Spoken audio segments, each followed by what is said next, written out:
नमस्कार मंडळी, स्वागत आहे तुमचं माझ्या मिनी ब्लॉगमध्ये. तर 2 दिवसापासून ड्रायफ्रूट सॅरलॅक्स संपलं होतं, ते बनवायला घेतलं. त्यासाठी काजू, बदाम आणि मखाने घेतले. सगळ्यात पहिले मखाने भाजून घेतले आणि मग काजू आणि बदाम पण भाजून घेतले. थोडंसं थंड झाल्यावर मखाने मिक्सरच्या पॉटमधून बारीक करून घेतले आणि मग काजू आणि बदाम पण बारीक पावडर करून घेतली आणि मग दोन्ही पावडर एकत्र मिक्स करून एअरटाईट कंटेनरमध्ये भरून घेतलं.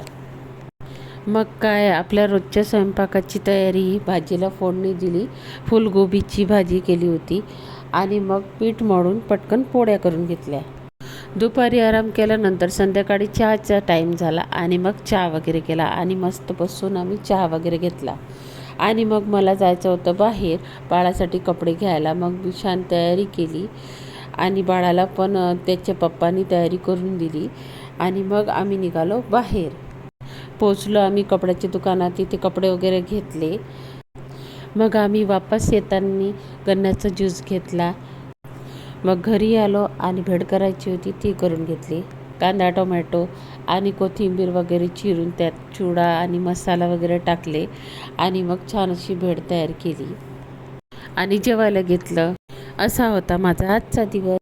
तुम्ही हा व्हिडिओ कुठून बघत आहात कमेंट करून नक्की सांगा. एवढंच या ब्लॉगमध्ये. भेटूया पुढच्या ब्लॉगमध्ये.